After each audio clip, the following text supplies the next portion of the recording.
पहाड्याच्या बेरजेवरती हा एक सुंदर असा प्रश्न विचारलेला आहे. प्रश्न पाहूयात काय आहे. 25च्या पाढ्यातील पहिल्या 9 संख्यांची बेरीज किती? या ठिकाणी आपल्याला काय विचारलंय? 25च्या पाढ्यातल्या पहिल्या 9 संख्यांची बेरीज किती? म्हणजे किती?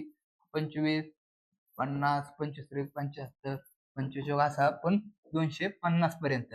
याच्यापैकी आपल्याला पहिल्या 9 म्हणजे 225 पर्यंतच्या सर्व संख्यांची बेरीज या ठिकाणी विचारली. तर आपण ही एक एक एक एक संख्या म्हणून बेरीज करत बसणार आहे का? तर ती नाहीये. या ठिकाणी आपल्याला काय दिसतंय की पाढ्यामध्ये 25चा फरक असतो, कारण हा 25चा पाढा आहे, बरोबर आहे. आणि ही एक अंकगणितीय श्रेणी बनते, बरोबर आहे. म्हणूनच पहिल्या पदांच्या बेरजेसाठी अंकगणितीय श्रेणीमध्ये सूत्र आहे, जे की आहे n/2 कंसामध्ये 2a अधिक n-1 गुणिले फरक, बरोबर आहे.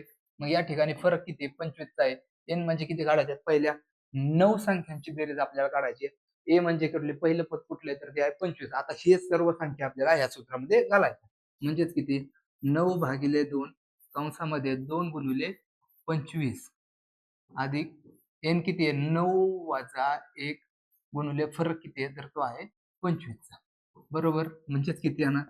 9/2 कंसामध्ये 25 दुने 50 अधिक 9-1 किती? 8. 8 गुणिले 25 किती? 200, बरोबर. म्हणजेच किती येणार? n/2 गुणिले 250 म्हणजेच किती येणार? 2 1 आणि इथं येणार 125, बरोबर. म्हणजेच किती येणार? 9 गुणिले 125.